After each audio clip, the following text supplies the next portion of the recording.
I would rather have lots of multiple moments where I feel like I influence something and I can see my handiwork, my fingerprints in the small scale, than I, over the course of 6 months, helped to build something big, but I only get that like rush of adrenaline endorphins once. I'd rather Hmm. have that 3 times a day on a much smaller scale. Right. Well, and so talking about, so we've talked a bit about the differences in some of the day-to-day tasks, some of the approaches, some of the mindset around those things. Let's talk a bit about the differences in the interaction with different roles that you have moving Sure. from project to product management. Specifically, I want to talk about your relationship and how that's changed from being a project manager to a product manager with people on the design team, with people in the development team, and also on the sales team.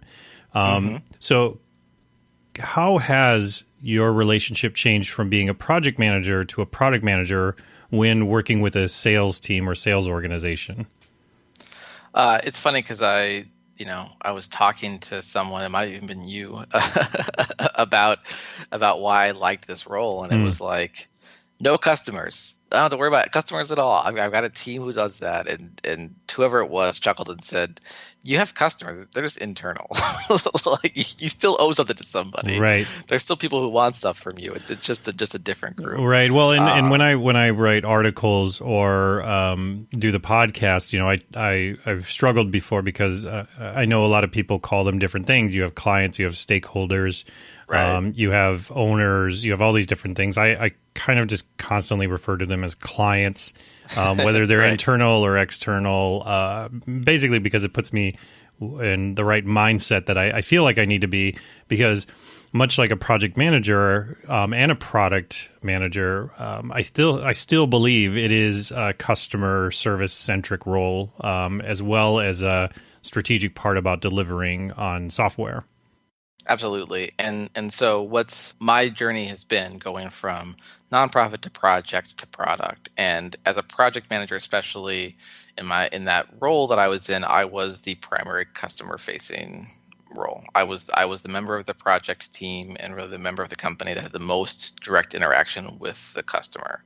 So I learned a lot about setting expectations correctly and communicating status correctly and making sure that people felt comfortable and listening to what are you actually asking for when you complain or when you ask a question or when you say you're excited. What are the key moments for you?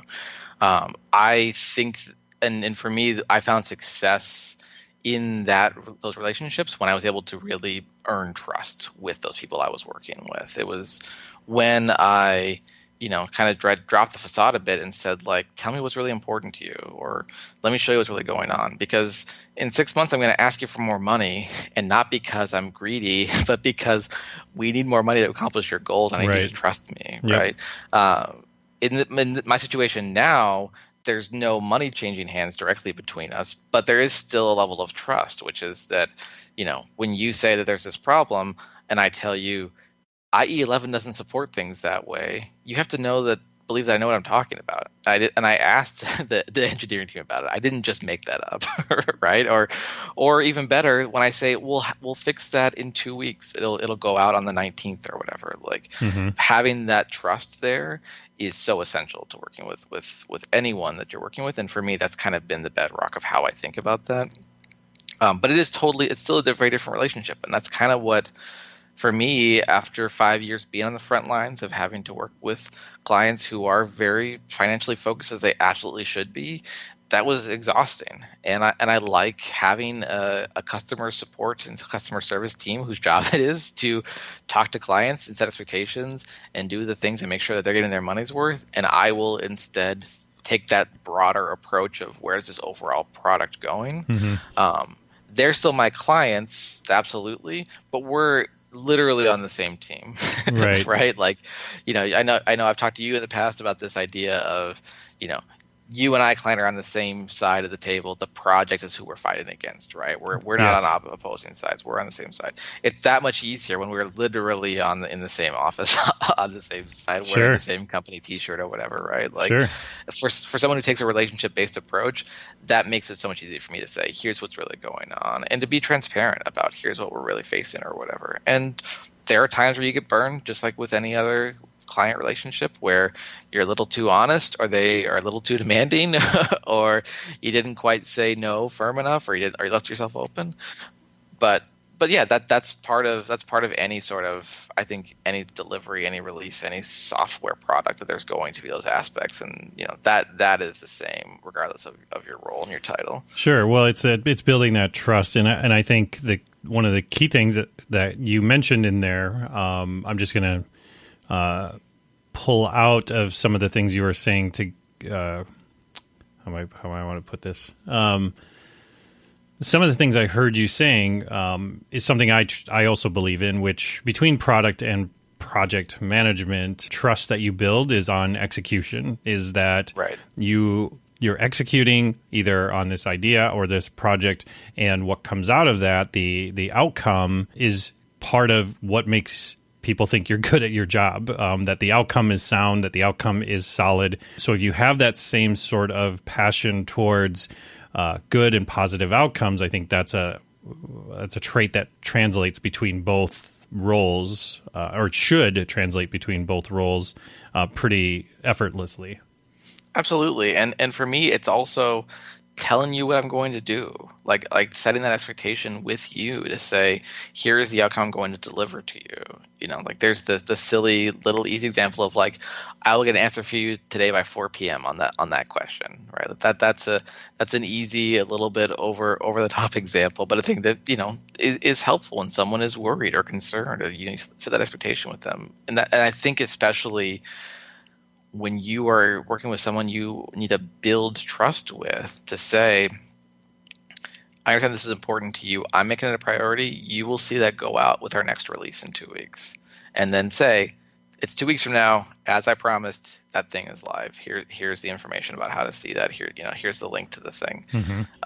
And setting up a target, hitting that target. That shows that reliability. That's an easy way to build trust, and then to become an asset, right? Like what I want is I want trust because I'm someone who, like most people, want people to like me, and so I want you to be my friend. But I also want I want to be an asset for you, so you feel comfortable telling me what's really going on here, not just that the screen is broken, but the screen is broken, and the reason I'm so upset is because this customer is already considering going to our competitor anyway. Sure. And this is a really big deal for me, and whatever. And so the priority objectively is low, but for me is super high. And like, okay, got it. In that case here's what I can do to help you out with that, right? Which is very different than just the like, I'm mad, why aren't you guys giving my stuff priority? I'm like that layer of context makes so much that adds that understanding that allows us each to get to a better solution for everyone involved. But also sometimes it requires some vulnerability that people aren't always willing to give if there's not that mutual trust. What's really been the biggest thing you've learned now that you're in that product role and working with project managers? I think in general, my approach I strive for is define that deliverable in the same way that I want to do when I'm the one on promising something. Here's what I'm looking for. Here's the thing here's what I care about. And I try to, translate and speak PM or Scrum Master or even engineer, developer, like whoever, like, here's what I care about. I don't care about the browser support. I don't care about the whatever. I just have something in place by X date or whatever the thing is, right? Define the stakes for me, and then trust that person when they say, I'm going to get that thing for you. If they say, I can do that, then give them that shot. And, backseat PMing doesn't make anyone's lives better. It doesn't help anything. That being said, absolutely, I take opportunities that I see for mentorship there too. Good. Because it's again, that's kind of like, it's part of the can't help solve a problem that I see. Like, there's a better way to handle that. Like after a meeting, just like, hey, as a heads up, I think saying that thing that way might have rubbed someone the wrong way. Like I'm fine with it, but someone else might have taken that in the wrong way. Sure. So just kind of keep that in mind or whatever. But yeah, I love to explain things. I love to talk, obviously, based on how long my answers are. So like, I can't help but do that. But I try to temper it. I try to say like, you know, when there's a good moment to say, in a way that won't hurt anyone's ego.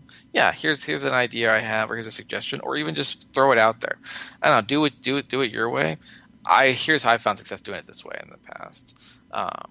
But ultimately, we're each responsible for our own part of the process, and as long as we're all clear on what that is, I'm going to give you the chance to succeed or fail, regardless of what your role is. Like that's how it makes sense to me, because then we all agree on what happened if things didn't go well, right? Like, okay, oops, where did we break down? Well, I was supposed to hand this thing to you. You were supposed to hand it to Steve, and he's supposed to hand it to Jill. And turns out that I handed it to you. You did not hand it to Steve. That's where it broke down. And why did that happen? We can talk through that. But like, it's clear. It's easy that way, right? We understand if we're all transparent about what's supposed to happen and what we expect of each other. It's a lot easier. Sure. I think sorry. Go ahead. Hang on. How was I going to say this? But what I hear you saying is that the product manager and the project manager do have similar. How do I want to say this? So between how you work with a project manager, now that you're a product manager, you both are fighting the same fight in a lot of cases. A project manager at different scale. At different scale, absolutely. But again, like I mentioned, if a project manager and a product manager are working well together to help protect the client from themselves, I think that's a valuable team effort to make sure that not only is the vision of the product being served, but also the resources and the budget and the timeline and all those other things are also being accomplished as a team. Absolutely. And it's something that, I have an example of, we had a member of the team who was disappointed that we didn't get more new stuff in, because he's on the side of the team that suggests new features, and everybody wants more of their stuff, and he said, I feel like I got shortchanged in the last cycle. And I went back and I looked and I was like, you know what? We actually gave you exactly, like, we hit our numbers exact on what we promised in terms of new versus bugs versus whatever. And I tried to dig in, like, why does he feel that way? What's going on? And the reason is we went over budget on one of his projects. So within the slate of new things, we got fewer items on his list crossed off because we overspent on one of them, which then ate up the hours we had dedicated, right? And what is that? How do we solve that problem? And I was talking to some of our leadership today about this, and and the VP that I work with on this stuff said, we need to get better about recognizing that early and having that conversation, not just staying the course, but actually pulling up together and saying, is this still worth it? We were willing to buy this when it was 500 hours. If it's 5,000, do we still want to buy this product or not? And that's part of the interesting difference for me too in a more product focus, is that we get to have those conversations and assessments together, where I can say, like, I had a bug that I just pulled out, and I said, we're not doing that. No, it's not. We gave it a shot. We tried. You spent a day on it. You haven't figured it out. It is the money we're saving, or the money we're going to earn in revenue is absolutely not worth more than one day of your time. Like, I'm putting it in the backlog. Maybe we'll get to it again later, but that's not worth it. And I think being able to kind of work together to solve problems when something is changing, not just stay the course, but to have that sort of push-pull and that give and take to say, this is taking longer than expected. Let's reassess our plan, right? That's what's nice, is that running things in the Scrum methodology allows us to actually do that, where we have those key built-in checkpoints where we can say, okay, what's in the next sprint? What's in the next plan? We have these. We're on a 2-week cycle, so it's very easy for me to say, got it. So here's the next thing. Here's how this is going to work. But even with that, it's really easy to fall into more of a waterfall mentality and say, okay, so we're just going to keep working on this 200-hour project. The next sprint is the next work. We didn't get it all done. I'll just flow into the